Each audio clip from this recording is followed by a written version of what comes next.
au nom de la SMF, la Société mathématique de France et la Bibliothèque nationale de France. Si la crise sanitaire nous prive du plaisir de vous accueillir en vrai, nous avons ouvert la participation à des établissements à travers la France et le monde.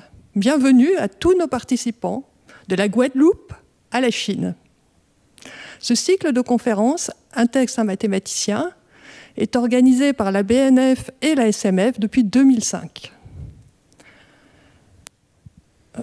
Il a pour partenaire la revue Tangente, qui rend compte de ces conférences, et surtout l'association Animat, qui propose aux établissements demandeurs, et plutôt classes demandeuses, des préconférences, et qui va permettre votre participation ce soir à travers le chat. C'est Elisa Canton de l'association Animat qui relaiera vos questions à certains moments choisis de l'exposé et surtout à la fin de l'exposé. La conférencière de ce soir que nous avons le plaisir d'accueillir est Julie Delon, professeure à l'Université de Paris, membre de l'Institut universitaire de France. Après un baccalauréat scientifique en 1995 et une préparation au lycée Condorcet, elle a intégré l'ENS Cachan, aujourd'hui Paris-Saclay, où elle a suivi des études universitaires et préparé une thèse de 2000 à 2004 sur la stabilisation et la comparaison d'images. Elle a obtenu en 2018 le prix Blaise Pascal de l'Académie des sciences pour ses travaux sur la modélisation aléatoire et le transport d'images appliqué et le transport optimal appliqué au traitement d'images. Je vais maintenant lui laisser la parole. Merci beaucoup pour cette présentation. Je suis très heureuse que cet exposé puisse enfin se faire, puisqu'il avait été reporté 2 fois en 2020. Donc la 3e a été la bonne. Enfin, j'espère.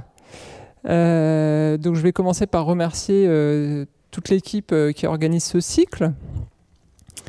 Voilà, je suis vraiment contente d'être ici. J'ai essayé de me plier à l'exercice de préparer un exposé pour les lycéens et les lycéennes. Donc voilà, vous avez un chat pour poser des questions, donc n'hésitez pas à en poser. Et qu'est-ce que je voulais dire d'autre ? J'espère que ça va vous intéresser et j'espère que ça va intéresser aussi les non-lycéens. Voilà. Donc dans cet exposé, je vais vous parler de différentes choses. Je vais vous parler de tas de sable, de transport optimal évidemment, qui est le sujet central de l'exposé. Je vais vous parler de pixels. Pourquoi de pixels ? Parce que donc comme on vient de l'expliquer, moi je suis donc enseignante chercheuse en mathématiques et ma spécialité en recherche c'est le traitement des images, d'où les pixels. Voilà, et puis on va aussi en passant parler aussi un peu d'histoire des sciences. Donc je vais commencer cet exposé par une petite question. Je vous montre ces deux images, ces 2 portraits. Et je vais vous demander si vous les connaissez. Alors, vu que vous êtes tous à distance, ça va être un peu difficile d'avoir des retours. Donc je vais répondre directement à la question. Normalement, vous ne pouvez pas les connaître. Tout simplement parce que ces 2 personnes n'existent pas. D'accord ? Ces 2 portraits, en fait, ce sont 2 images qui ont été générées complètement artificiellement par un code informatique.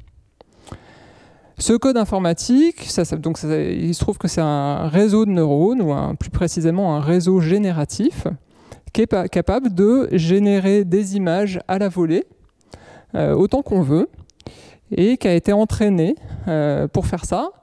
Et pour l'entraîner, il y a besoin de plusieurs outils mathématiques et informatiques. Et parmi ces outils, il y a le transport optimal dont on va parler ce soir. Donc cette petite introduction, elle sert à vous montrer que le transport, c'est un outil qui aujourd'hui est très utilisé Il est utilisé dans plein de domaines, dont l'apprentissage automatique, mais pas seulement. On le verra à la fin de l'exposé. Donc l'histoire du transport optimal, elle commence il y a 2 siècles et demi environ, avec Gaspard Monge. Donc peut-être que certains ont déjà entendu parler de Monge. Donc il y a un certain nombre de rues Monge, de collèges ou de lycées Monge dans plusieurs villes de France.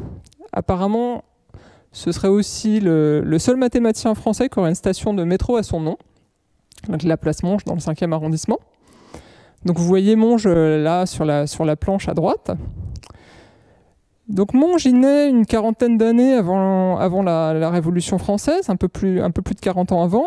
Donc forcément, son histoire est vraiment très liée à celle de son époque. Il naît donc en 1746 dans une famille de forains. Et il naît à Beaune. Beaune, c'est une ville qui est au sud de Dijon. Et à la fin de l'adolescence, vers 17 ou 18 ans, il se fait remarquer parce qu'il dessine un plan de la ville de Beaune, qu'on voit ici. Donc ce plan, pourquoi il impressionne? Parce qu'à l'époque, on ne pouvait pas, peut-être que ça ne vous impressionne pas, dessiner un plan de ville. Aujourd'hui, il suffit d'envoyer un drone et puis d'aller prendre une petite photo et puis on peut dessiner un plan. Bon, à l'époque, il n'avait pas de drone, il n'y avait pas d'appareil pour faire des plans facilement. Donc, faire un plan de ce type-là, c'était un travail qui demandait beaucoup de minutie et de rigueur. Donc un travail géométrique extrêmement difficile. Donc il se fait remarquer en dessinant ce plan. Et il se fait du coup embaucher comme assistant dans une école qui s'appelle l'école royale du génie de Mézières. Donc Mézières, c'est dans le nord de la France, près de la frontière belge. Et il se fait, alors il n'aurait pas pu, c'est une école royale, donc c'est les ancêtres, les écoles royales militaires, c'est les ancêtres des écoles d'ingénieurs qu'on connaît aujourd'hui. Il n'aurait pas pu devenir élève dans cette école parce qu'il était d'origine trop modeste. Mais il se fait recruter donc comme assistant et comme il est très doué, il devient très rapidement professeur, d'abord de mathématiques, puis aussi de physique dans cette école. Donc c'est le début de sa carrière scientifique, une carrière donc il va rester quasiment 20 ans enseignant dans cette école.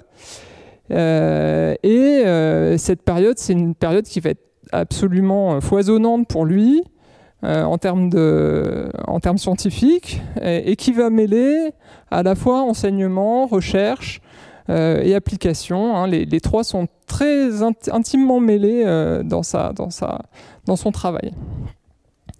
Alors je vous montre ici, pour illustrer un petit peu les sujets auxquels il s'intéresse, je vous montre quelques titres de mémoire ou de traités qu'il a pu écrire.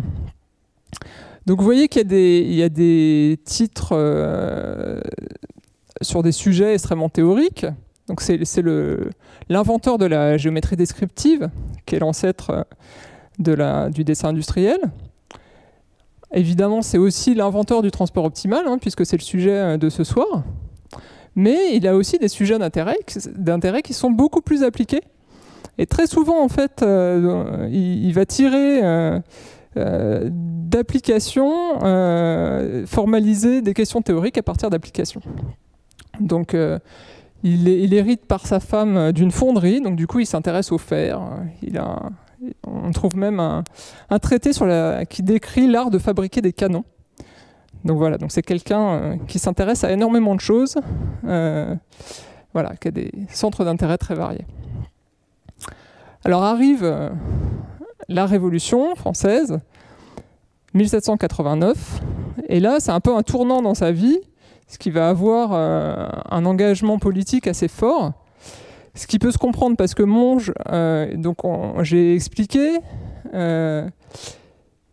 il est d'origine modeste, pourtant il a réussi. Donc quelque part, c'est un peu l'incarnation de la méritocratie républicaine. Donc évidemment, il s'engage dans cette révolution Et donc il a un engagement politique, il va même devenir pendant 1 an ministre de la Marine. Je crois que ce n'est pas l'insulter que de dire que la politique n'est pas forcément son point le plus fort. Par contre, il continue à enseigner et il continue à passionner ses étudiants. Et il a vraiment des idées fortes sur ce que doit être l'enseignement et le fait qu'il faut que l'enseignement soit disponible pour un maximum d'étudiants. Donc à l'époque, en 1994, il va cofonder l'école polytechnique, qui devient très rapidement l'école d'ingénieurs de référence en France. Et il va également participer à la création d'une école qui s'appelle l'École normale supérieure de l'an 3, qu'on peut considérer comme posant les prémices de l'école normale supérieure telle qu'on la connaît aujourd'hui. Et dont l'idée, c'est de former des enseignants qui vont eux-mêmes former des instituteurs qui vont pouvoir former des élèves dans toute la France.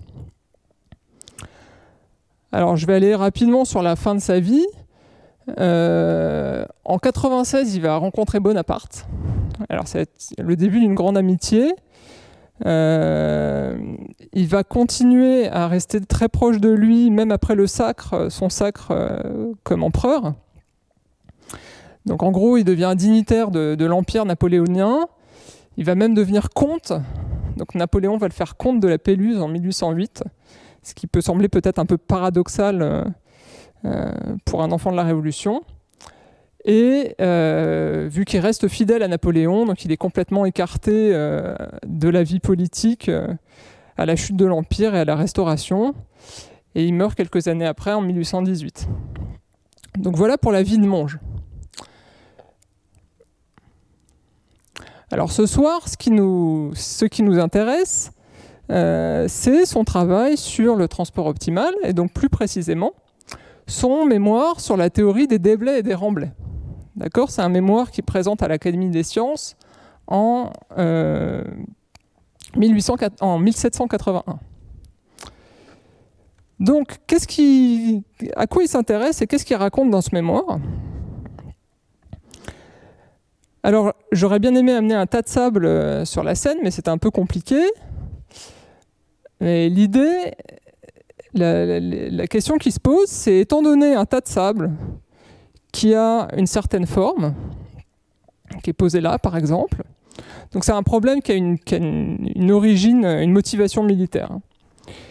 Donc ce tas de sable, ça va correspondre à ce qu'on appelle les déblais.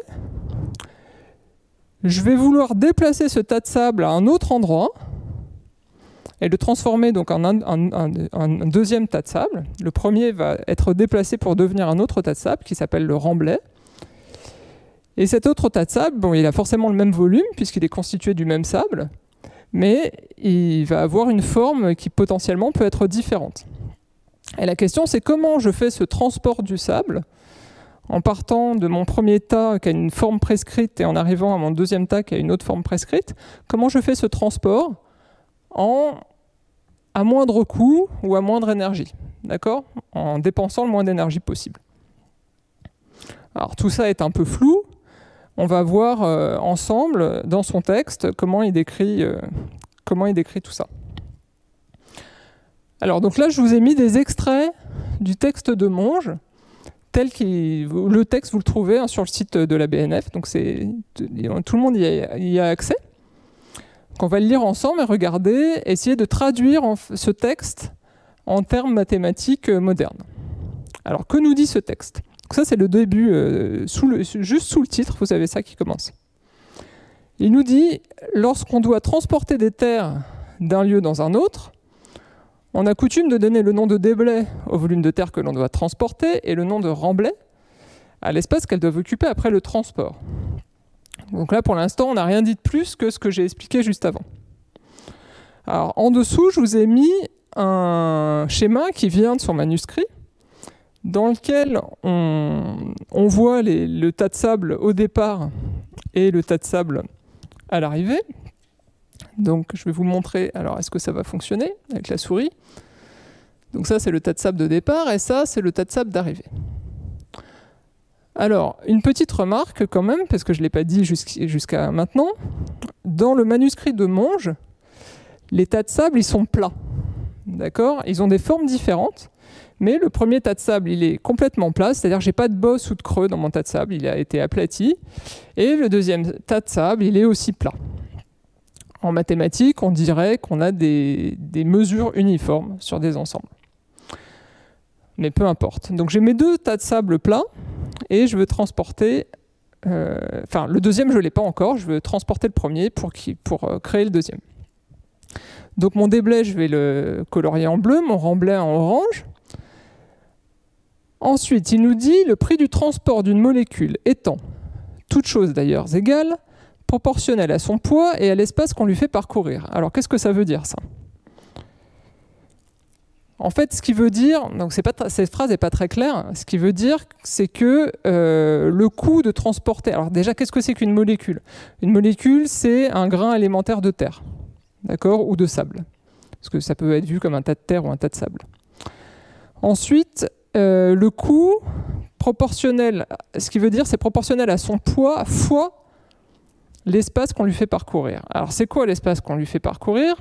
Si je prends un point XY du plan, enfin un grain de sable de mon premier tas de sable, et que je l'envoie en un autre point T de XY, donc T de XY, c'est aussi deux coordonnées qui est du plan, un autre endroit du plan que je suis en train de regarder. L'espace qu'on lui fait parcourir, c'est la distance entre XY et T de XY. Et le poids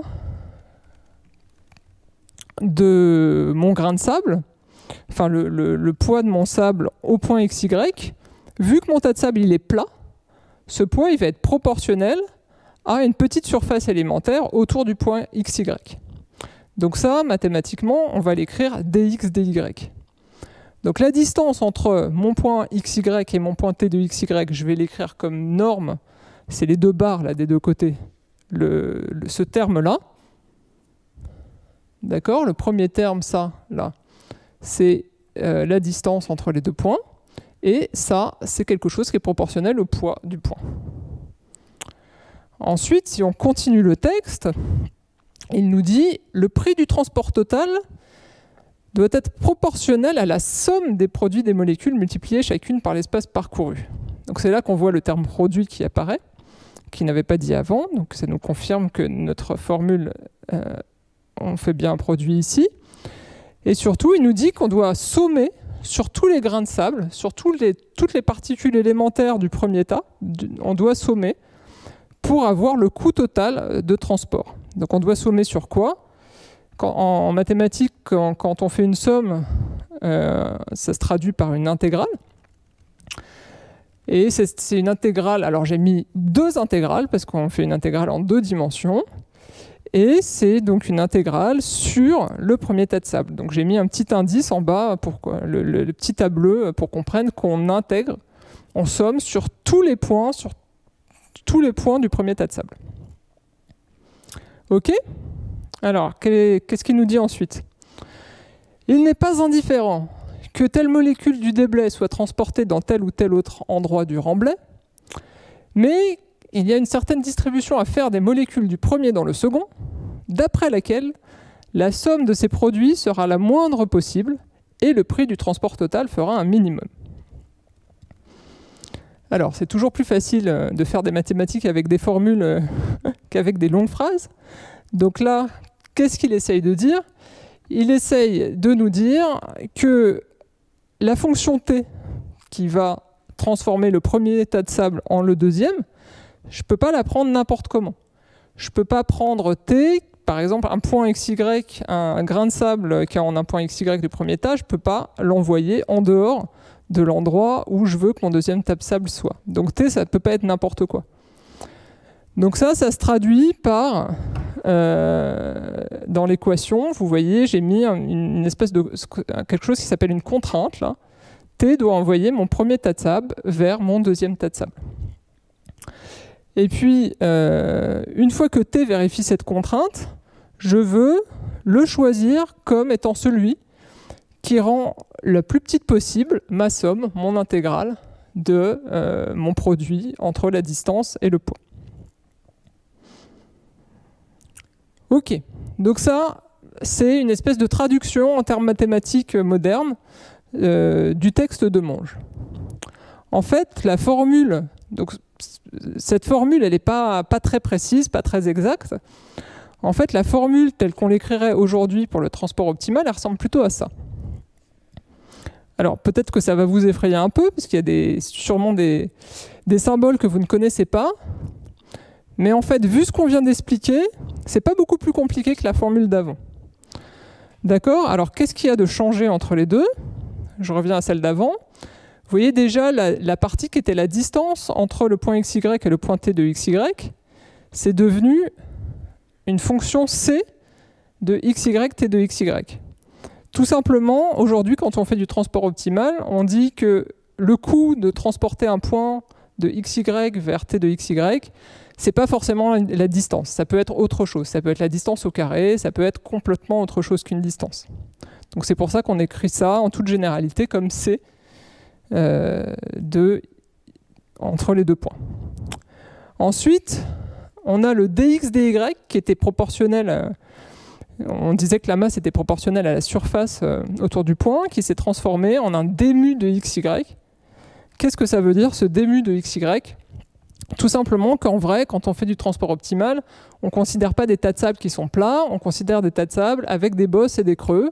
Et donc, en un point donné, la masse au-dessus de ce point, elle va dépendre d'une fonction qui dépend de l'espace. D'accord? Donc, d mu de xy, c'est simplement pour dire qu'en certains endroits, il y a plus de sable qu'en d'autres. Et puis à gauche de la formule, j'ai cette notation là, inf, et puis en dessous j'ai t dièse mu égale nu. Qu'est-ce que ça veut dire? Donc mu, c'est c'est un symbole mathématique qui représente mon premier tas de sable, et l'autre petite lettre grecque, c'est un nu, et ça représente mon deuxième tas de sable. Et ce t dièse mu égale nu, ça veut juste dire que ma fonction t, elle transforme mon premier tas de sable en mon deuxième tas de sable.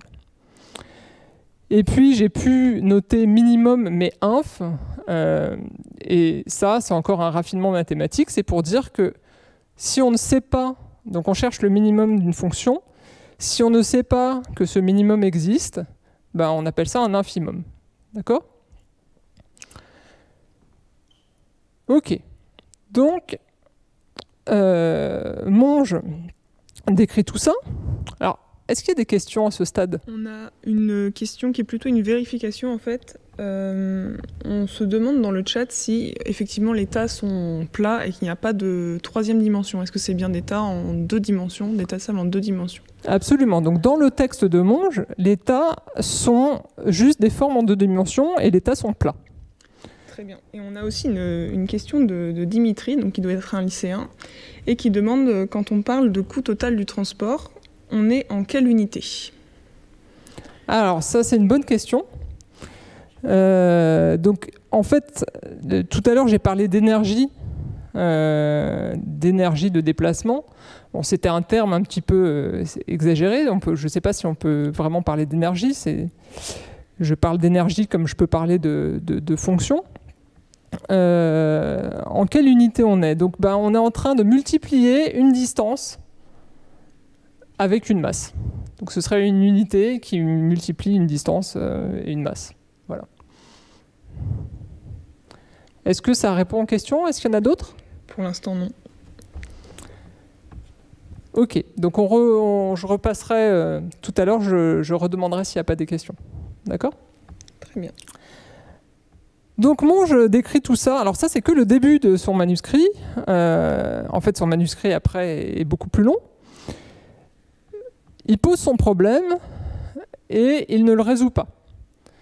Donc, je ne sais plus combien de pages fait le manuscrit de Monge, mais à aucun moment, il n'explique comment on trouve la solution de ce problème. Tout simplement parce qu'en fait, il ne sait pas trouver la solution.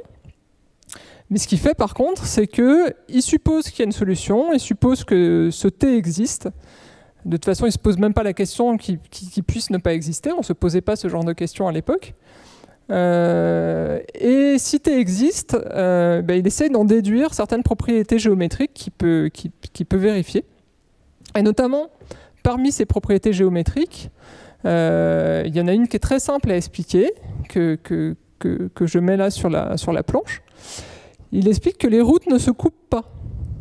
Donc, c'est-à-dire que si vous avez deux grains de terre ou de sable qui sont au point grand A et grand B, vous devez les envoyer au point petit a et petit b, vous allez envoyer grand A vers petit a et grand B vers petit b, et pas le contraire, parce que si les routes se coupent, vous allez faire une somme totale de chemin, de distance, qui va être plus longue que si les routes ne se coupent pas.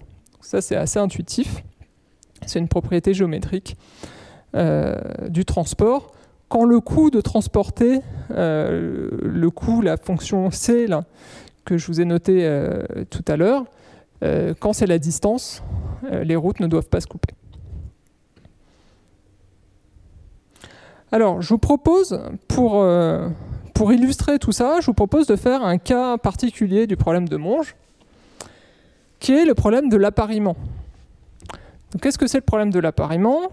Donc là, je vais l'illustrer avec des lecteurs, ou des lectrices d'ailleurs, qui cherchent, qui sont tous confinés, et j'en ai 7.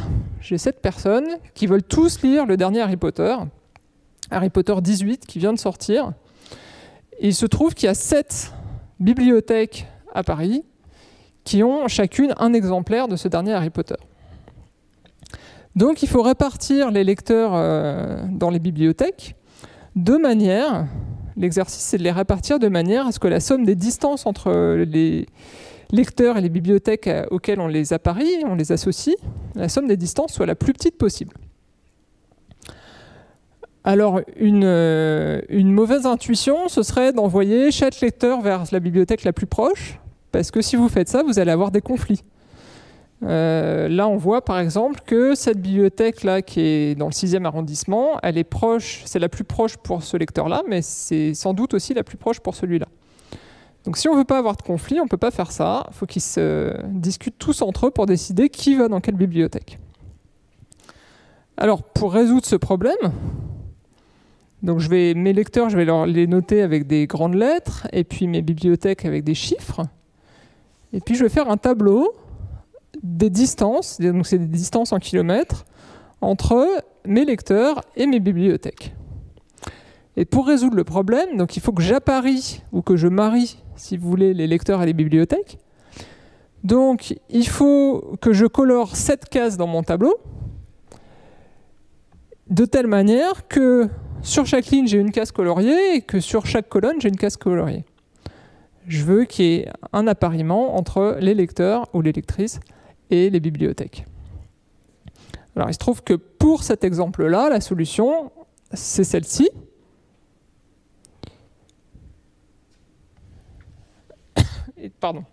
Et donc, la solution, c'est d'envoyer les lecteurs sur les bibliothèques de cette manière-là.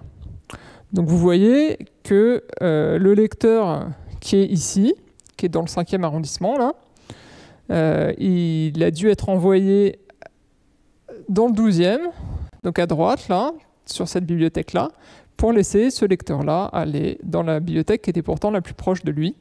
Mais c'est ça qui permet de rendre minimale la somme des distances parcourues.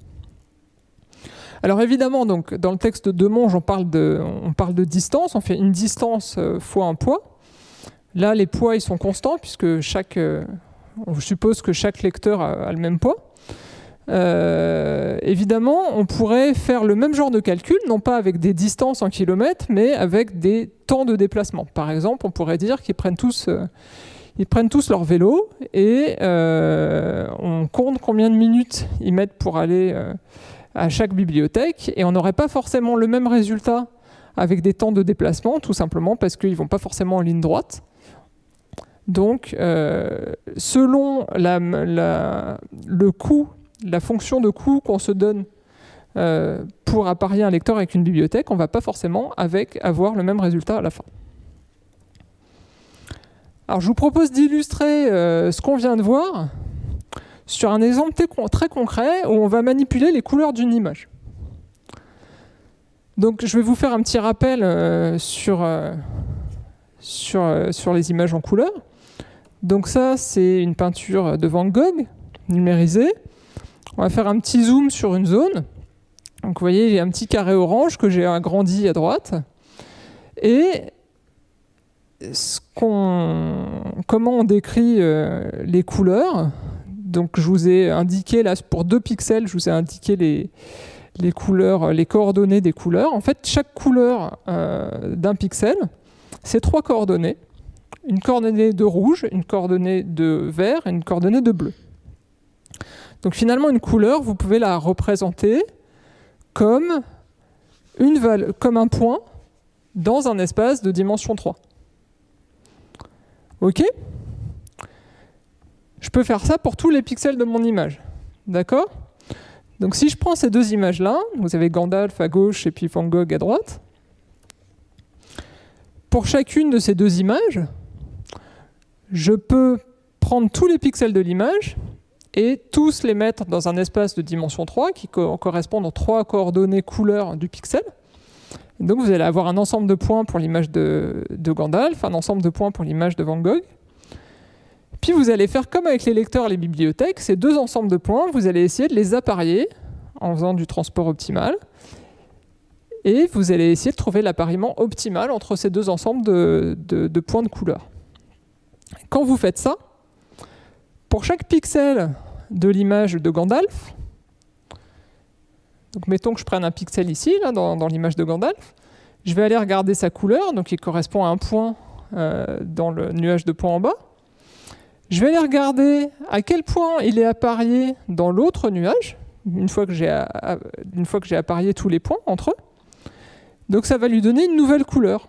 Donc pour chaque couleur de l'image de gauche, je vais l'apparier avec une couleur de l'image de droite.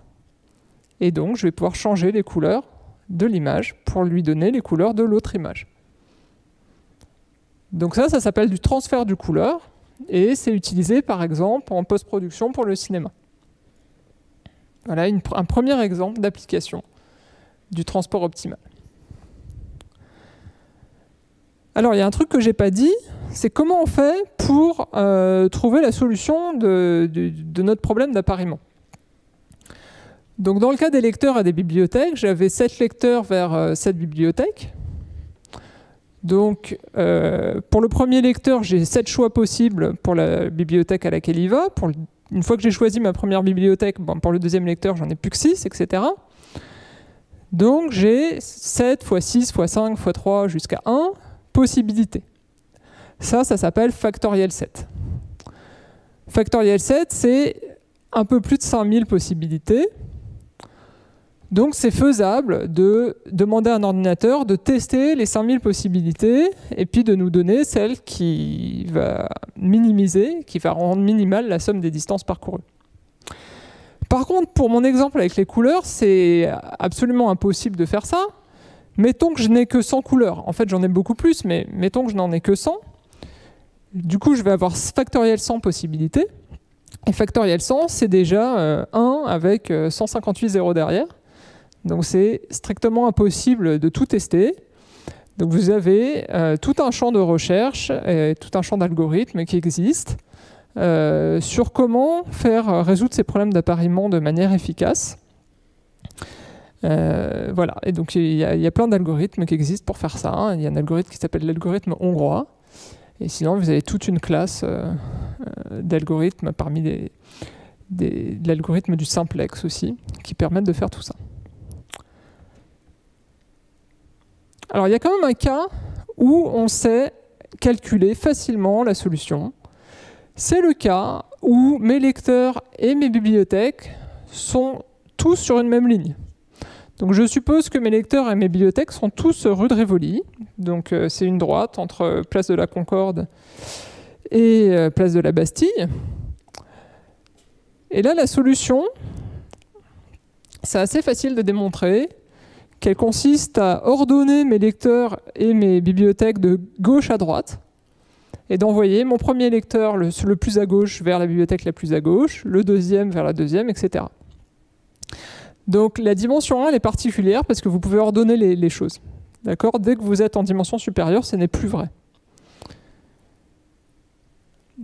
Cette solution, ça s'appelle le réarrangement monotone. Donc ça, c'est la solution quand le coût de déplacer un point d'un point vers un autre, quand le coût, elle, est égal à la distance entre les lecteurs et les bibliothèques. C'est vrai aussi si c'est la distance au carré. D'accord ? C'est vrai pour un certain nombre de fonctions de la distance. Ce ne serait pas vrai si je prenais comme coût la racine de la distance. D'accord ? Donc selon le coût, pour plein de coûts, je vais avoir comme solution le réarrangement monotone, mais pour d'autres, ça va être complètement autre chose. Alors le cas de la dimension 1, il est intéressant même en toute généralité, pas juste avec des lecteurs et des bibliothèques. Si je reprends des tas de sable généraux, que je représente ici, donc je les représente par des fonctions en dimension 1. Ces fonctions, je vais supposer qu'elles sont positives et qu'elles ont la même intégrale, qu'elles ont la même aire sous la courbe. Donc par exemple, elles vont être toutes les deux d'R1 d'intégrale 1. Et si je suppose donc toujours que ma fonction de coût, c'est la distance entre les points sur la ligne, alors exactement comme avec les lecteurs et les bibliothèques, j'envoie le premier vers le premier. La solution du transport de Monge pour ce problème en dimension 1, je sais la calculer explicitement. Elle consiste à faire quoi ? Donc là, vous avez vos tas de sable à gauche, et à droite, ce que j'ai représenté, c'est les fonctions cumulées. Donc ça veut dire quoi qu'on cumule la fonction ? Ça veut dire qu'en un point x, en un point petit x, alors je vais vous noter ça avec la souris, ce sera plus facile. En un point petit x, ici, là, la fonction cumulée de mon tas de sable bleu, ça vous dit combien il y a de sable avant x dans le tas de sable bleu. D'accord ? X, c'est un point qui est ici, et je vais calculer la quantité totale de tas de sable qui est là, et ça va me donner la valeur qui est ici. D'accord ? Et la solution de mon problème de Monge, je vais la trouver en disant que pour un point x, je regarde où est ma fonction cumulée de mon premier tas de sable, et puis je vais aller chercher à quel endroit je dois aller pour que mon deuxième tas de sable il ait atteint la même quantité de sable en cumulé à partir de la gauche. D'accord ? Et ça va me donner mon correspondant t de x de mon point x. Donc ça s'écrit explicitement si vos deux tas de sable, si les fonctions cumulées, vous les appelez grand F et grand G. Donc grand F pour la bleue et puis grand G pour la verte. Et votre fonction t, en fait, ça va être G-1 rond F. D'accord ? Donc on a une solution explicite en dimension 1. Ça nous permet de faire des très jolies expériences, comme ici. Vu que je sais comment je transporte mon tas de sable bleu en mon tas de sable vert, je peux vous montrer comment se déplace le sable entre les deux. Et donc ça me permet de faire ce qu'on appelle une interpolation entre les deux fonctions. Si j'avais fait la même chose en disant que je faisais juste des moyennes entre les deux fonctions, des moyennes toutes bêtes, première fonction plus la deuxième divisé par 2, ce serait le milieu, et puis je fais pas 1,5, mais je fais varier un t, je fais t fois la première fonction plus 1 moins t fois la deuxième, ça me donnerait plutôt l'interpolation qui est à droite, là, en bas à droite, qui clairement n'est pas en train de transporter du sable, mais elle est en train de le faire disparaître miraculeusement d'un côté et le faire apparaître de l'autre. Donc on comprend un petit peu pourquoi, intuitivement, c'est plus intéressant de faire du transport optimal. Alors je vais peut-être m'interrompre pour voir s'il y a des questions. Alors moi j'ai une question, est-ce que vous pourriez revenir sur la slide des couleurs avec Gandalf et Van Gogh ? Ouais. Comment on fait s'il n'y a pas 100 couleurs au départ et 100 couleurs à l'arrivée et qu'on a un nombre différent de couleurs entre l'image de départ et l'image d'arrivée par exemple ? Alors c'est vraiment une bonne question, ça. Effectivement, j'ai complètement caché la poussière sous le tapis, comme on dit. Donc soit les deux images ont la même taille, et dans ce cas-là, on n'a pas ce problème. Soit les deux images n'ont pas la même taille, et dans ce cas-là, il faut faire des choses un peu astucieuses. Donc soit on peut changer la taille de l'image pour leur donner la même taille pour retomber sur nos pattes. Soit on ne peut pas faire exactement de l'appariement comme j'ai fait là, et il faut utiliser ce qu'on va voir par la suite, qui n'est plus tout à fait le transport optimal de Monge, mais une version un peu plus générale. Très bien, merci. Alors on a quand même deux autres questions. Ah d'accord, je vais essayer de répondre. Alors une question de Martin Handler d'Animat. Que veut dire molécule au XVIIIe siècle, quand on parlait du coût du transport d'une molécule? À quoi ça correspond une molécule? C'est une question piège. Alors je ne sais pas s'il y a un sens particulier, mais il saurait peut-être mieux que moi. Je ne sais pas s'il y a un sens particulier à molécule au XVIIIe siècle. Moi, je l'interprète comme une particule élémentaire de terre ou de sable. D'accord. Et une dernière question, le réarrangement monotone, est-ce que c'est une solution unique ou on peut trouver d'autres solutions? Oui, ça aussi, c'est une très bonne question. Donc effectivement, le réarrangement monotone, ça arrive à quel moment? Ça arrive ici. En fait, donc, dans le cas où ma fonction de coût pour déplacer les points, c'est juste la distance au sol, le réarrangement monotone, c'est pas l'unique solution. Là, typiquement, alors attendez, je regarde mon exemple. Là, typiquement, les deux premiers lecteurs, par exemple, ça coûterait pas plus cher d'envoyer le premier sur la deuxième bibliothèque et le deuxième sur la première bibliothèque. D'accord? Parce que la somme des deux distances qu'ils font avec la solution que vous voyez là serait la même que envoyer le premier sur la deuxième et le deuxième sur le premier. D'accord? Donc, dans le cas où la fonction de coût, c'est la distance au sol, en fait, vous avez plein de solutions. Le réarrangement monotone est une solution optimale, mais ce n'est pas la seule.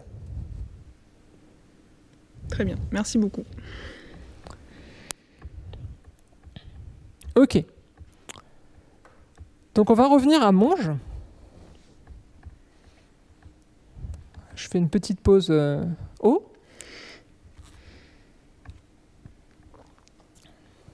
Donc on revient un peu à Monge. Je vous ai dit tout à l'heure que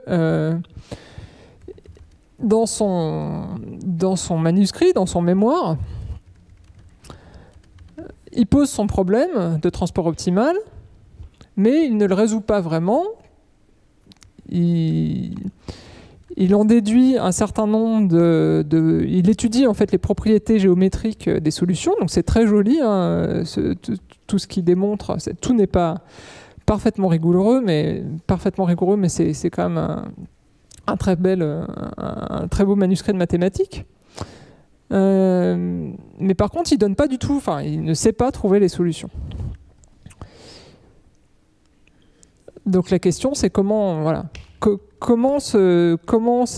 répondre à cette question. Donc on va avancer un petit peu dans le temps.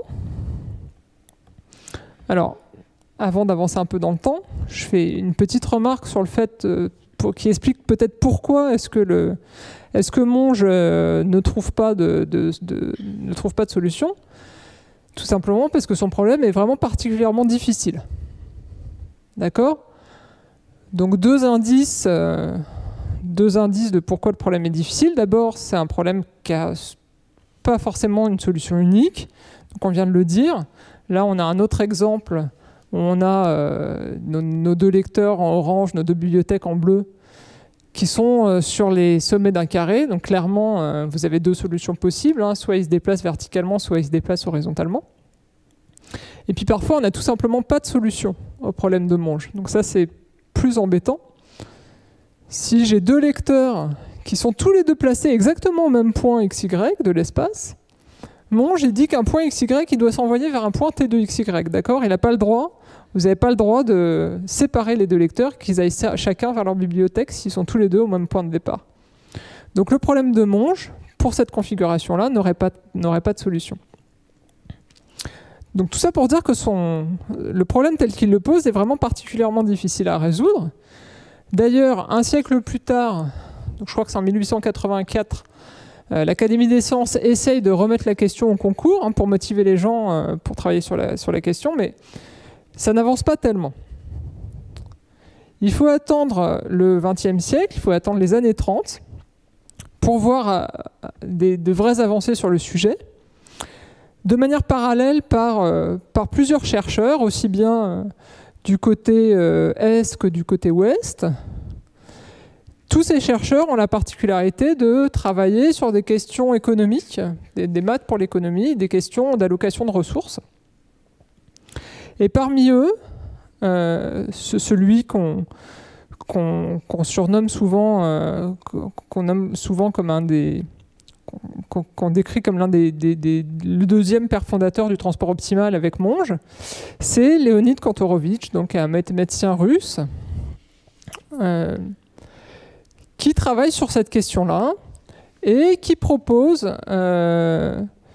une formulation qui est un peu plus générale que celle de Monge et pour laquelle il est beaucoup plus facile de trouver des solutions. Donc il ne fait pas tout de suite le lien avec le travail de Monge, il va le faire quelques années plus tard. Donc, on va reprendre notre exemple de lecteur et de bibliothèque et on va essayer de voir comment il peut s'adapter à la formulation de Kantorovitch. D'accord ? Comme ça va me permettre de l'introduire sur cet exemple. Donc, chez Kantorovitch, les lecteurs peuvent être potentiellement placés au même point. Donc là, j'ai mis des x2, x3, x1 pour dire le nombre de lecteurs qu'il y a en chaque point. Donc il y a 4 positions possibles, mais il y a plusieurs lecteurs possibles dans chaque position. Et mes bibliothèques peuvent posséder plusieurs exemplaires du dernier Harry Potter, Harry Potter 18. Là. Donc vous voyez, j'ai une bibliothèque qui en a 3, une qui en a 4 et une qui en a 1. Et je veux de nouveau répartir mes lecteurs vers mes bibliothèques de manière à minimiser la somme de mes distances. Mais cette fois, je veux m'autoriser à ce que 2 lecteurs qui soient au même point puissent aller vers 2 bibliothèques différentes. Donc comment je vais poser le problème ? Donc j'ai grand A, grand B, grand C, grand D, ça va être les positions de mes lecteurs, et puis petit a, petit b, petit c, mes bibliothèques. Je vais de nouveau faire un tableau. Ce tableau de distance, comme tout à l'heure. Sauf que par rapport à tout à l'heure, j'ai une information supplémentaire. Je n'ai pas juste un tableau de distance, mais je dois garder en tête que sur la première colonne, par exemple, j'ai 2 lecteurs. D'accord ? Et je dois répartir ces 2 lecteurs selon les 3 bibliothèques. Pareil, deuxième colonne 2 lecteurs, troisième colonne 3 lecteurs. Et puis, je dois me souvenir sur chaque ligne, pour chaque bibliothèque, combien d'exemplaires de mon livre j'ai. Donc ces tableaux de distance, je vais le mettre dans un coin. Ça pourrait être autre chose que des distances, encore une fois, ça pourrait être des temps de trajet ou la quantité le nombre de barres chocolatées qu'il va me falloir pour faire le trajet à vélo, enfin ça peut être ce qu'on veut. Puis comme on fait des mathématiques, on va remplacer ces distances par des petits symboles, des petits c. Donc c'est de petit a grand A, c'est le coût d'emmener mon lecteur, les lecteurs qui sont en position grand A vers la bibliothèque qui est en position petit a. En dessous de cette matrice de distance, je vais, alors j'appelle ça matrice, mais c'est un tableau, hein, c'est la même chose. Je vais dessiner un tableau que je vais appeler tableau ou matrice de couplage. Alors ce tableau, il va contenir, donc vous voyez qu'en haut et puis sur le côté, j'ai écrit le nombre de lecteurs dans chaque colonne, puis le nombre d'exemplaires des livres pour chaque ligne. Donc dans ce tableau, je vais mettre des valeurs petit p a grand A, petit p b grand A, etc. Ces valeurs petit p, elles sont censées m'indiquer comment les lecteurs vont se répartir dans les bibliothèques pour aller chercher leurs livres. Du coup, j'ai une contrainte, c'est que sur ma première colonne, je sais que j'ai 2 lecteurs, donc je veux que la somme des petits p sur la première colonne, donc petit p de A grand A plus petit p de B grand A plus petit p de C grand A, je veux que la somme de ces 3 valeurs vale 2, parce que j'ai 2 lecteurs qui doivent se répartir. Pareil pour la deuxième colonne, la somme des valeurs doit valoir 2, pour la troisième ça doit valoir 3, et pour la dernière ça doit valoir 1. Puis pareil pour les lignes en fait. Je veux que le nombre de lecteurs qui arrivent sur la bibliothèque qui est en petit a, je veux que ce soit exactement 3. Je veux pas qu'il y ait de conflit. Donc la somme des valeurs sur la première ligne doit valoir 3, deuxième ligne 1 et troisième ligne 4. Et je veux aussi que toutes mes valeurs de P soient positives évidemment. Donc ça je vais l'écrire sous forme de cette équation, plus le fait que les valeurs soient positives. Et tout ça, ça s'appelle un ensemble de contraintes. Et je vais noter ça avec une petite étoile entre parenthèses. Et finalement, le problème tel que posé par Kantorovich, il s'écrit de manière relativement simple. Alors, si vous ne savez pas ce que c'est que ces gros symboles-là, qui ressemblent à ça, c'est des sommes, en fait. On est juste en train de sommer des valeurs. Et je suis en train de sommer des valeurs sur des indices. J'ai un indice I, ici, qui désigne mes bibliothèques. Je suis en train de sommer sur les 3 bibliothèques. Et mon indice J, il désigne les positions de mes lecteurs. Donc c'est sur les 4 positions. Donc je somme sur, en fait, toutes les cases de mon tableau. Qu'est-ce que je suis en train de faire ici? Je suis en train de regarder les 12 cases de mon tableau. Et pour chacune des 12 cases, je multiplie la valeur qui est dans le premier tableau avec la valeur qui est dans le deuxième. Et je somme toutes ces valeurs sur les 12 cases et je veux que cette somme elle soit la plus petite possible. Donc je veux chercher mon tableau P qui vérifie les contraintes et qui rend cette somme la plus petite possible. Et un problème de ce type, ça s'appelle un problème de programmation linéaire parce que c'est linéaire en P sous des contraintes qui sont aussi linéaires en P. Et ces problèmes de programmation linéaire, en fait, qui sont très très utiles, ils ont été développés pour des problèmes au départ en économie ou en logistique.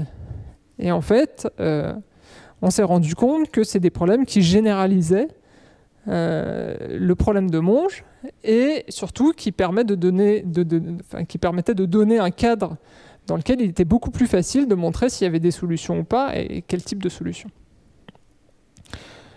Donc ici, dans le cas de nos bibliothèques, donc en entrée, on avait notre matrice de coûts, qui étaient les distances, et en sortie, la matrice de couplage. Donc souvenez-vous, le terme matrice de couplage, ça dit comment on fait répartir les lecteurs dans les bibliothèques. Donc la solution, elle est représentée ici. Donc on voit que le lecteur, les 2 lecteurs qui sont ici à droite, là, ils vont se répartir dans 2 bibliothèques différentes pour cet exemple-là.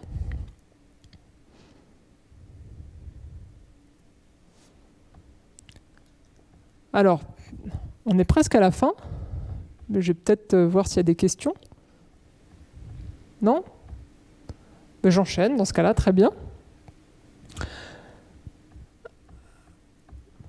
Alors, pour la fin de l'exposé, j'ai un certain nombre d'exemples à vous montrer.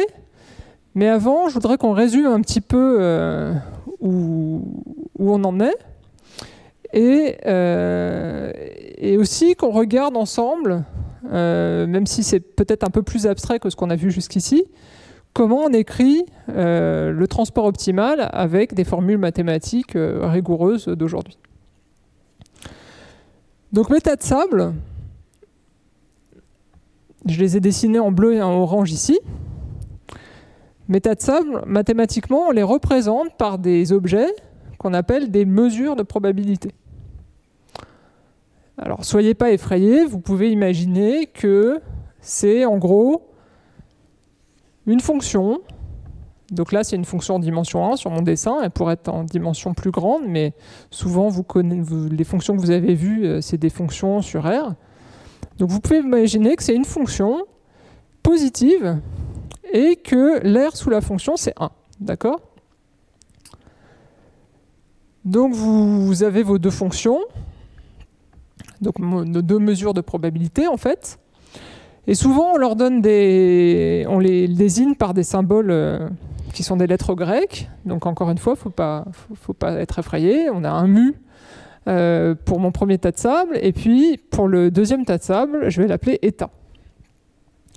Donc ça, c'est les données de mon problème. L'autre donnée de mon problème, c'est la fonction de coût, qui est cette fonction qui nous dit combien ça coûte de transporter une particule élémentaire d'un point x vers un point x'. Et donc ça, c'est une certaine fonction qu'on se donne, qui est aussi une donnée du problème. Alors, le problème de Monge, tel que décrit dans son manuscrit, il s'écrit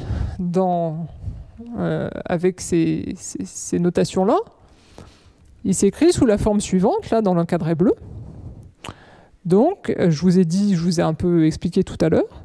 Je cherche le t qui envoie mu vers eta, donc c'est le t dièse mu égale eta, et qui rend la plus petite possible la somme des c de xt de x, donc c'est le coût d'envoyer x vers t de x, des mu de x. Donc vous remarquez que cette intégrale là, donc c'est une manière de quantifier le fait qu'on est en train de sommer,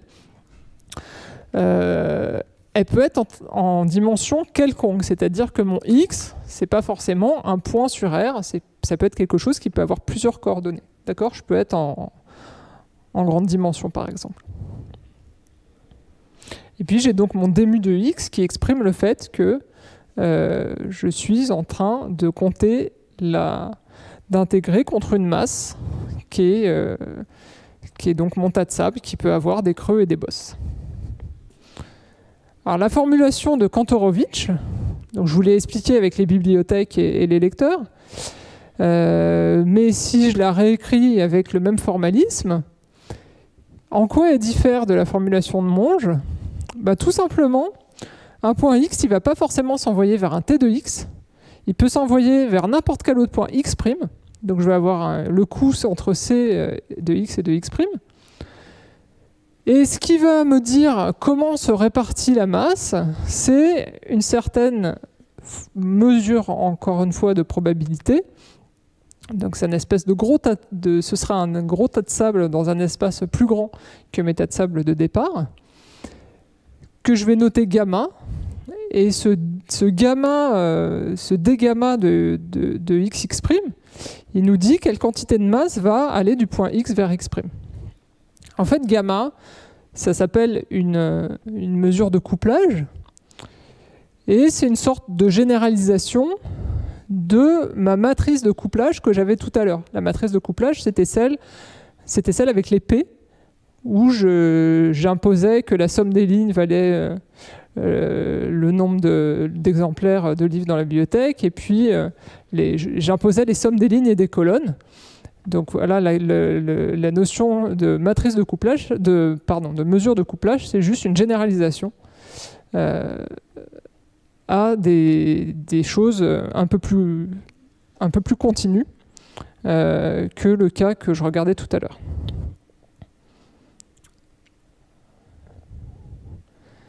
Alors il faut attendre donc le début des années 90 pour qu'il y ait enfin un lien clair qui soit fait entre ces deux formulations, avec les travaux notamment de Yann Brenier. Donc je crois qu'il n'est pas le seul à avoir travaillé là-dessus. Donc il y a plusieurs chercheurs qui ont travaillé en parallèle sur cette question et qui ont trouvé des résultats proches. Donc Yann Brenier, c'est un chercheur français, directeur de recherche au CNRS. Et ce qui monte en 91, c'est que la solution du problème de Kantorovitch, dans certains cas, mais qui sont des cas qui sont vraiment intéressants, notamment pour les applications, dans certains cas, va donner une solution au problème de Monge. C'est-à-dire qu'à partir de la solution du problème de Kantorovitch, vous pouvez construire une solution au problème de Monge. Et en fait, ces travaux vont ouvrir tout un champ de recherche en transport optimal. Et donc, il y a toute une école franco-italienne de chercheurs et de chercheuses en transport optimal qui va éclore et qui est aujourd'hui extrêmement dynamique et fructueuse.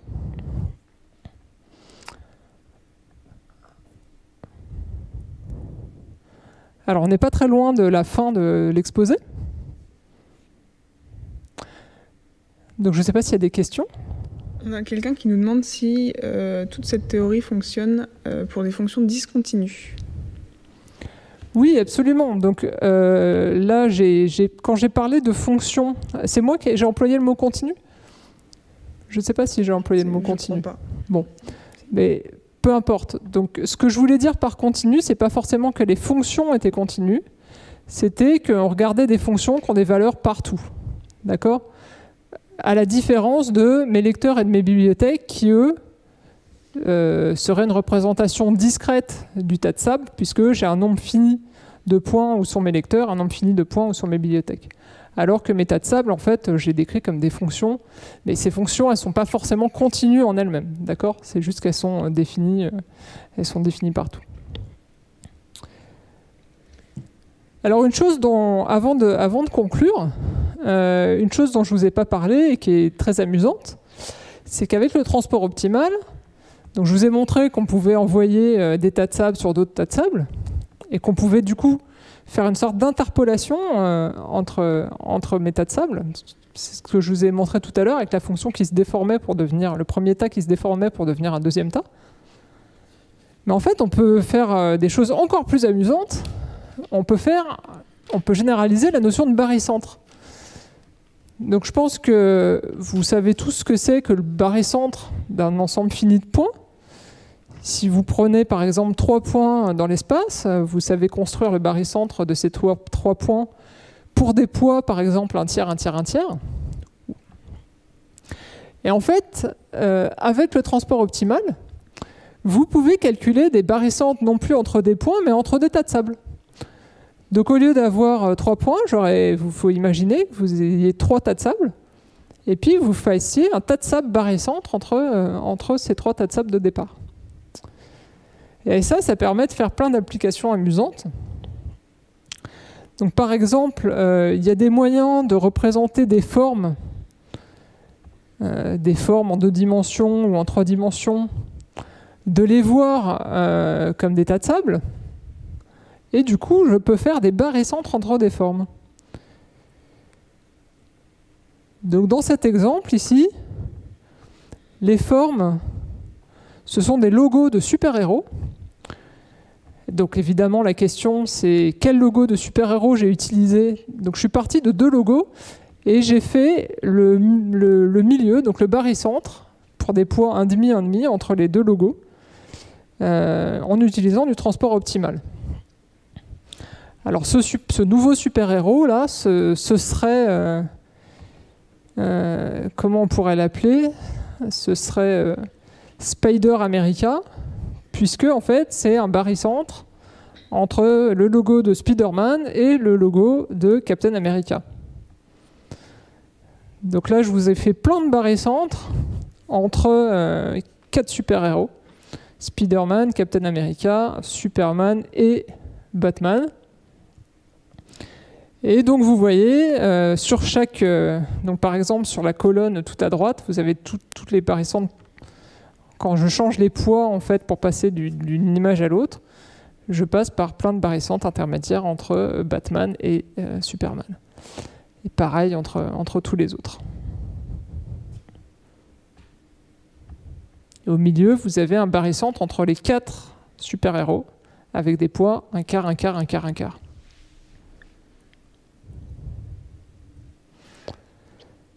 Voilà, donc je pense qu'il est temps de conclure cet exposé.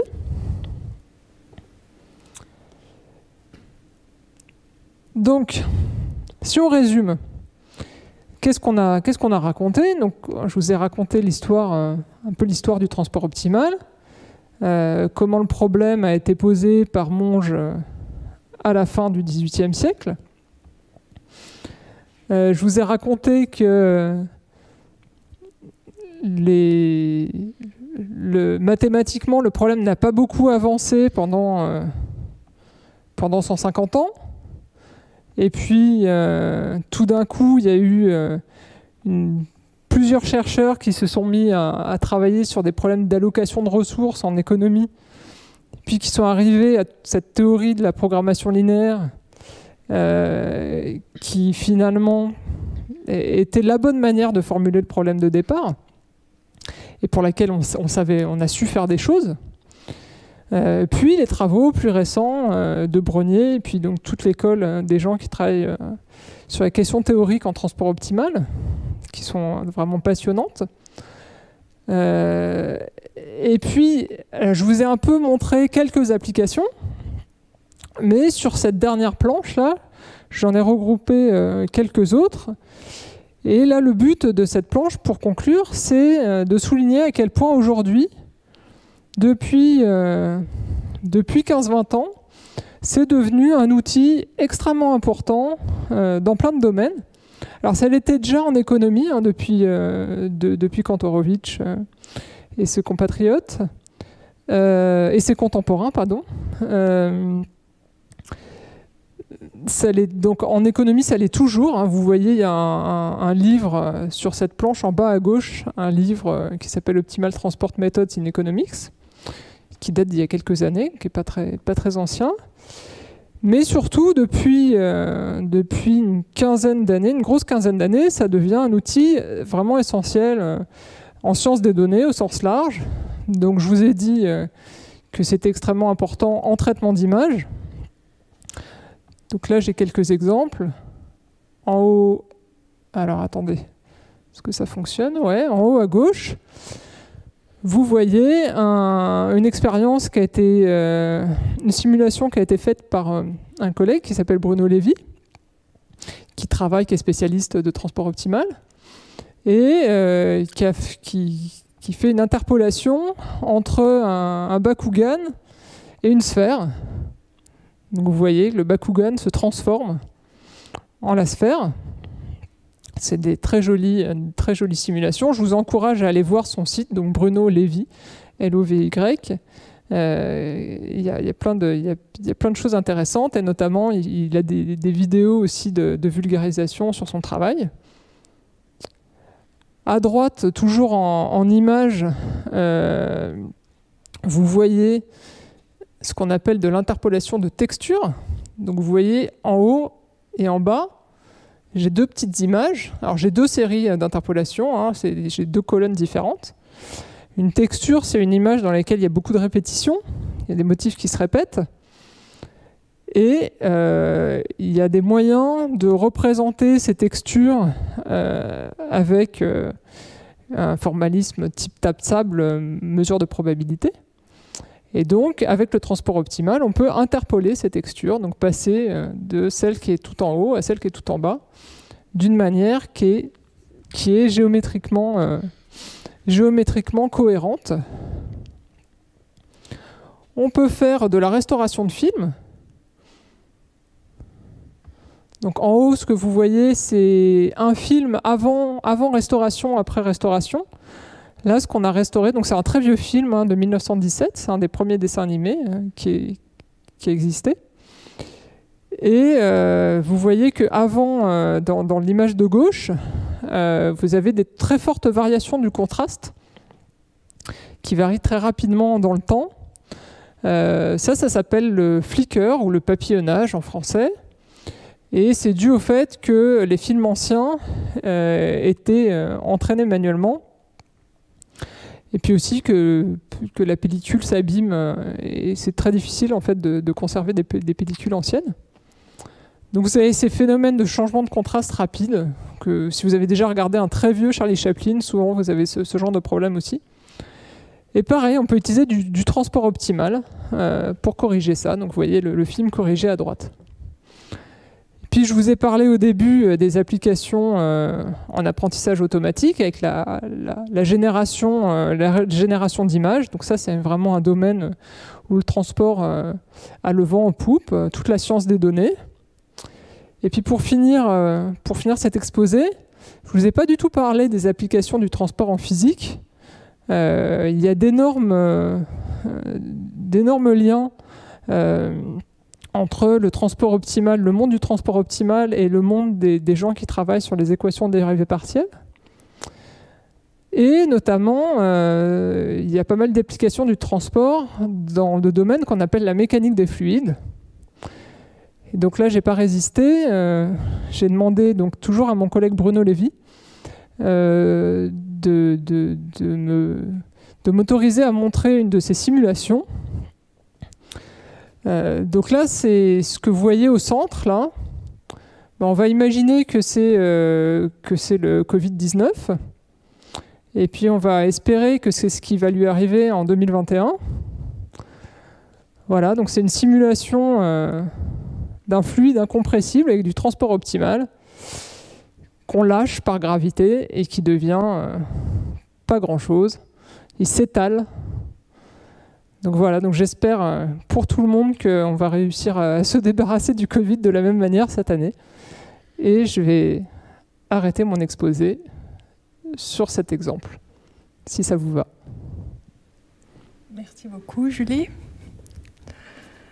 Comme il nous reste encore un peu de temps, on va pouvoir passer à plusieurs questions qui ont été transmises par le chat. Alors, comme vous parliez justement du Covid, là, juste à la fin de cet exposé, de ce qui va lui arriver en 2021, on a quelqu'un qui nous demande si la distribution des vaccins est un problème de transport optimal. Alors, la distribution, je ne sais pas ce qui est entendu par la distribution.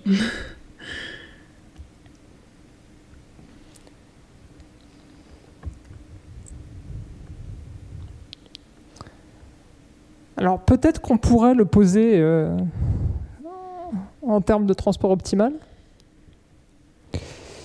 Mais en tout cas, je doute que ce soit le cas. Je doute que ce soit fait par...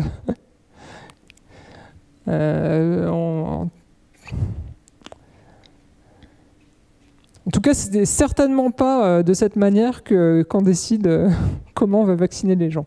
Non, je pense que ce serait pas tellement pertinent en fait. D'accord, merci. Et pour revenir à quelque chose de plus théorique, quelqu'un nous demande si le problème de Monge est en fait un cas particulier de celui de Kantorowicz. Alors, c'est pas tout à fait un cas particulier, en fait, c'est un cas plus contraint.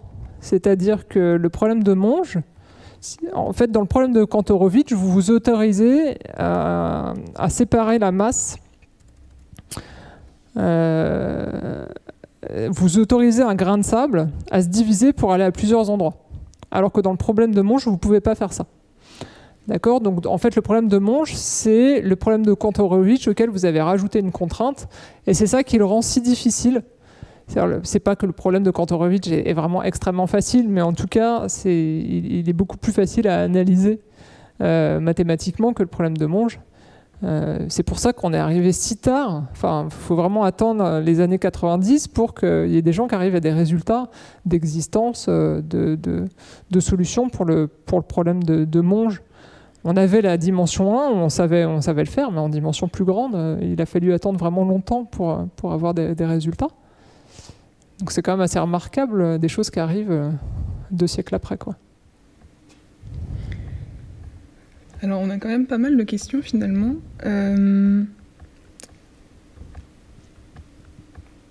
Y a-t-il des liens théoriques entre transport optimal et réseau de neurones ? C'est une question d'un lycéen, ça, ou c'est une question Je ne sais pas. C'est pas marqué. Ou d'une lycéenne. Alors, je sais, en fait, la question, je sais pas vraiment quel est le sens de la question. Ce que je peux dire, c'est que le transport optimal est utilisé par les gens qui entraînent des réseaux de neurones. Donc c'est utilisé comme... en fait, le transport optimal, ça permet de définir des distances dans des espaces qui sont des espaces de fonction ou des espaces de mesure. Et du coup, ces distances, elles sont utilisées pour entraîner les réseaux de neurones. Donc c'est utilisé dans ce sens beaucoup, en tout cas par certains chercheurs et chercheuses qui font des réseaux. Après, Voilà, donc c'est utilisé comme un outil. Je ne sais pas si ça répond à la question. Peut-être que la personne qui a posé la question nous dira si on a répondu sur le chat. Pour l'instant, on n'a pas de réponse. Et tout à l'heure, vous disiez que le problème de Monge, il se faisait en dimension 2. Et vous avez montré des exemples en dimension 2. Et quelqu'un nous demande si le transport optimal se fait en dimension infinie.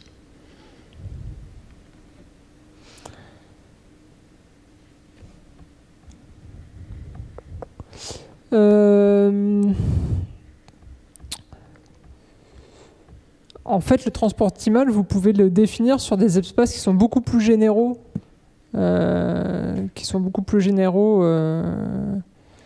ce que j'ai présenté dans l'exposé. Donc, alors, du moment que vous êtes capable... En fait, les contraintes pour pouvoir faire du transport optimal, c'est qu'il faut être dans des espaces où on sait définir des distances. Enfin, des distances, ou en tout cas des fonctions de coût. Et à partir du moment où on est capable de définir des fonctions de coût, et on est capable d'intégrer, du coup, on est capable de définir un problème de transport optimal. Il y a quelques questions plus basiques sur les matrices, en fait.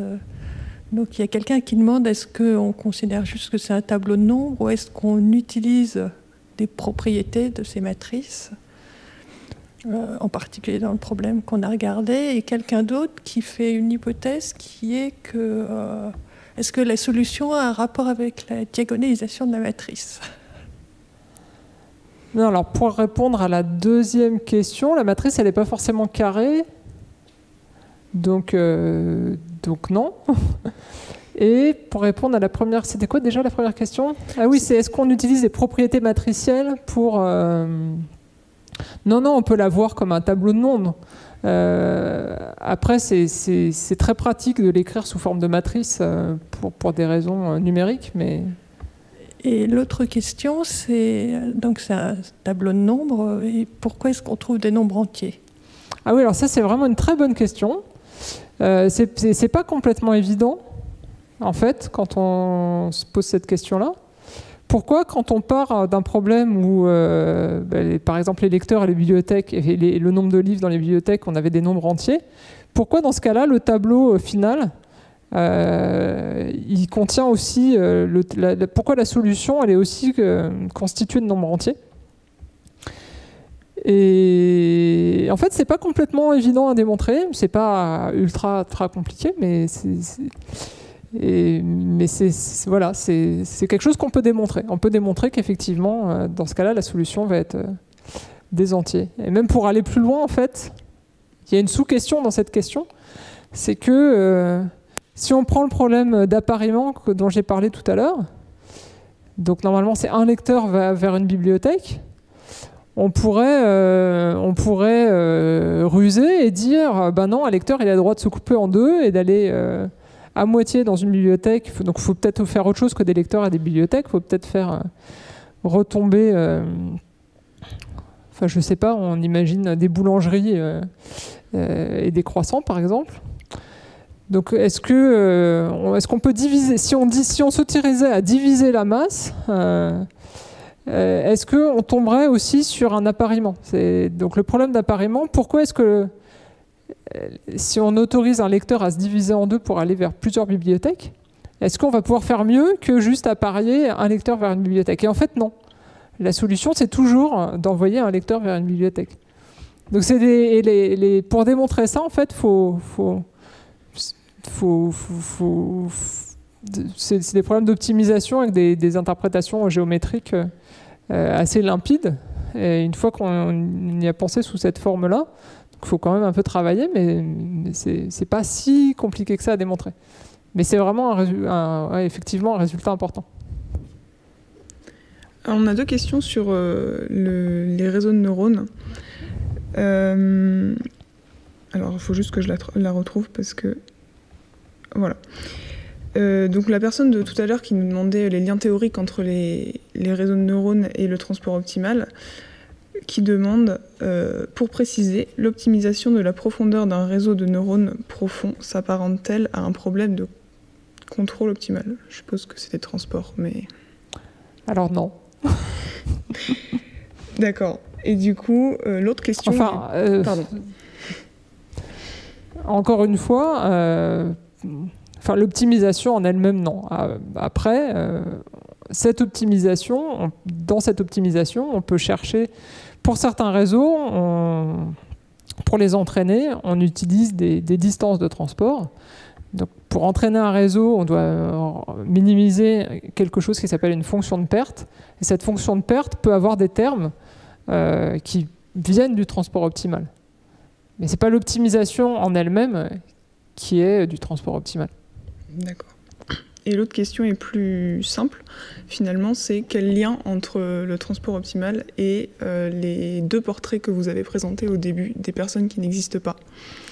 C'est le lien que je viens de décrire, c'est-à-dire que ces deux portraits, ils sont générés par ce qu'on appelle un réseau génératif. Et plus précisément, ça s'appelle un W-GAN. Et le W, ça fait référence, donc le GAN, c'est pour les réseaux génératifs, et le W, c'est, pardon, ça fait référence à Wasserstein, qui est un autre grand nom du transport optimal. Et ces réseaux, ces W-GAN, en fait, ils sont entraînés avec une fonction de perte qui est une distance de transport. Donc, il y a une question sur le mathématicien qui est dans la salle, qui est sur quel problème et application travaillez-vous? Alors, en général, c'est ça la question? Alors, donc moi, je travaille sur différentes choses. Donc, d'une part, sur donc des applications du transport optimal en traitement des images. Donc, justement, des problèmes de transfert de couleurs, des choses sur la texture. Et je ne fais pas que ça, je travaille aussi de manière plus générale sur tout ce qui est modèle aléatoire, donc aléatoire dans le sens où on fait intervenir des statistiques, des probabilités, pour l'imagerie. Voilà, pour le traitement des images. Je ne sais pas si ça répond à la question. Je pense. Merci. Autre question, à quelle vitesse un problème de transport optimal peut-il se résoudre? Est-ce que informatiquement, bien évidemment, est-ce que ça se résout rapidement? Alors ça, c'est une bonne question, et c'est une question dont la réponse varie vite dans le temps, puisque donc moi j'ai soutenu ma thèse en 2004, et à la fin de ma thèse, en gros, on arrivait à faire des expériences de transfert de couleurs sur des images. Mais c'était très très long, ça prenait plusieurs heures et on faisait ça sur des images pas très grosses. Et aujourd'hui, avec les outils qu'on a, faire du transfert de couleurs sur des images même de taille... Enfin, c'est pas forcément la taille de l'image qui est importante, c'est la quantité de couleurs qu'il y a dedans. Mais aujourd'hui, ça se fait bien. Alors, il y a des algorithmes exacts pour résoudre les problèmes de transport optimal. On va trouver vraiment la solution exacte du problème. Et puis, il y a des algorithmes qui sont approchés. Et parmi ces algorithmes approchés, il y en a plusieurs qui ont été développés donc ces 10 dernières années, dont certains sont vraiment très efficaces, donc permettent d'obtenir des solutions assez rapidement. Et c'est un domaine de recherche qui est très, très, très vivant et dynamique. Justement, on avait une question là-dessus. Est-ce qu'il y a encore des grands problèmes en transport optimal et est-ce que les recherches sont closes ou est-ce qu'il y a encore une marge d'innovation dans les recherches sur le sujet? Alors sur les questions théoriques, je vais botter en touche parce que je ne suis pas vraiment compétente. Ce qui est sûr, c'est qu'il y a eu des médailles Fields très connues sur le sujet. Donc je pense qu'on peut répondre que oui, c'est sûr qu'il y a plein de problèmes, de grands problèmes théoriques encore en transport. Et puis sur les questions dans des domaines plus appliqués, oui, il y a encore plein de choses à faire. Et c'est vraiment un domaine extrêmement dynamique et très à la mode en ce moment. Et est-ce qu'on peut appliquer le transport optimal en imagerie médicale? Oui, alors il y a des travaux. En imagerie médicale, il y a des gens qui utilisent le transport optimal. Alors, c'est pas ma spécialité, mais je crois qu'il y a des choses qui sont faites... j'ai peur de vous dire des bêtises. Donc oui, il y en a, mais je ne saurais pas vous décrire précisément. Mais il y en a. Après, il y a d'autres théories que le transport optimal, hein, qui sont parfois peut-être plus adaptées à certains problèmes qu'on trouve en imagerie médicale, mais qui ne sont pas forcément concurrentes, hein, qui sont complémentaires. Mais oui, effectivement, ça existe. Pour l'instant, c'est un peu tout pour les questions. Il y avait une question sur un mot qui était écrit sur un transparent, qui est programmation linéaire. Oui, donc c'est le terme qui désigne un ensemble de problèmes. Alors désolé, je vais m'asseoir, si ça ne vous embête pas. Donc la programmation linéaire, ça désigne un ensemble de problèmes d'optimisation où on essaye d'optimiser quelque chose de linéaire, donc il faut savoir ce que veut dire linéaire, sous des contraintes qui sont à nouveau linéaires. Voilà. Je ne sais pas s'il faut que je rentre plus dans le détail. Et donc c'est ça, quelque part on considère que Kantorowicz c'est l'inventeur de la programmation linéaire. Donc ça ne veut pas dire qu'auparavant aucun chercheur ne s'était intéressé à ce type de problème, mais lui il s'y est intéressé de manière suffisamment généraliste pour qu'on considère que c'est un peu l'inventeur du sujet, voilà, parce qu'il a exploré. Merci.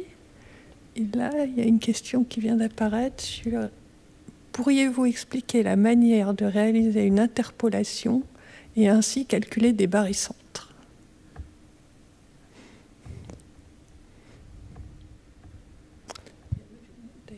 Alors, je ne suis pas sûr d'avoir compris la question. Moi non plus. Je peux revenir peut-être sur revenir là. Alors, la même personne avait posé une question sur le barycentre qui est: comment généralise-t-on la notion de barycentre à l'aide du transport optimal? Ah voilà, donc voilà. Ça effectivement, j'ai pas vraiment expliqué. C'est pareil, j'ai un peu caché l'information. Ce que je n'ai pas dit, parce que j'avais pas vraiment le temps dans le temps de l'exposer, c'est que le barycentre, le transport optimal, la solution du transport optimal, alors si je reprends par exemple cette planche-là, si je prends la formulation de Kantorowicz, donc la formulation qui est dans le cadre orange, et que je suppose que la fonction C de x(x'), ma fonction de coût, c'est une distance ou c'est une distance au carré, par exemple, alors la solution de mon problème, la lymphe de l'intégrale, ça va être aussi une distance entre les mesures mu et eta. Donc ça va être une manière de définir une distance entre mes tas de sable.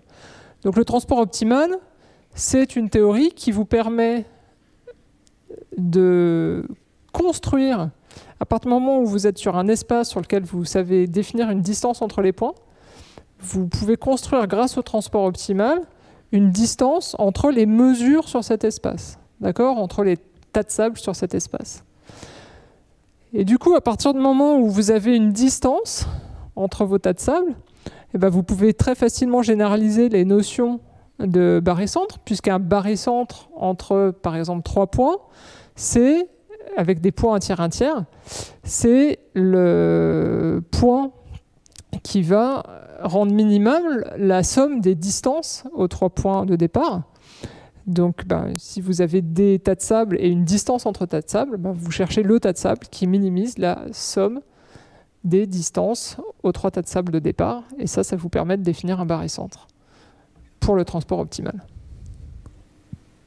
Merci. Il y a énormément de merci sur le chat. Merci beaucoup pour la réponse. Merci pour la clarté et la richesse de cet exposé.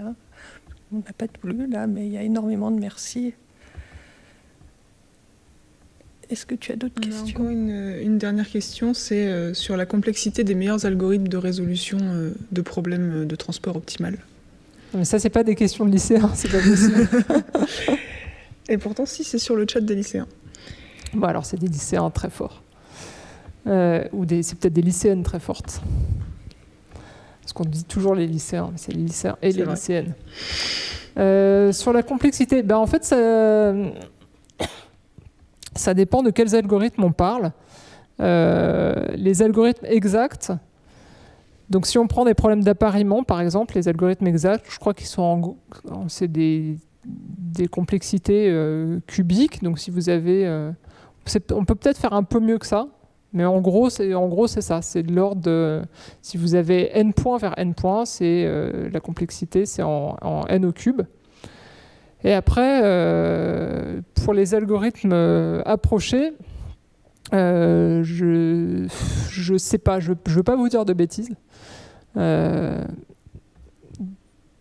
effectivement, ils sont beaucoup plus efficaces. Mais du coup, je saurais pas vous dire. Et on a quelqu'un qui nous signale que vous n'avez pas parlé de Dantzig, donc je crois que c'est Georges Dantzig. Oui, j'ai pas parlé de Dantzig et du simplex. Donc effectivement, on ne peut pas parler de tout. On a que normalement, j'avais que 55 minutes c'est pas un lycéen qui a posé cette question. d'exposé. Et effectivement, je n'ai pas parlé de Dantzig, qui est aussi, qu'on pourrait considérer aussi comme un des contributeurs à tout ça, puisque c'est lui qui a fait les premiers algorithmes efficaces pour résoudre les problèmes de programmation linéaire, qui s'appelle le simplex. Voilà. Enfin, j'ai parlé du simplex, mais j'ai pas parlé de Dantzig. Je crois qu'on dit Dantzig. Je ne sais pas si on dit Dantzig ou Dantzig. Bon, je crois qu'on est presque à la fin. Est-ce que tu as une dernière question? Moi, je pense que c'est bon. En tout cas, c'était très clair. Merci beaucoup pour cet exposé. Merci beaucoup, Julie. Merci à vous. Et merci à toute l'assistance. Et je voudrais rappeler que le 10 février, il y aura la prochaine conférence du cycle. On accueillera Vincent Beffara, qui nous parlera de Gibbs et de l'intervention des mathématiques du hasard en physique. Merci. Merci beaucoup. Puis merci au public à distance. J'aurais préféré vous voir en vrai, mais...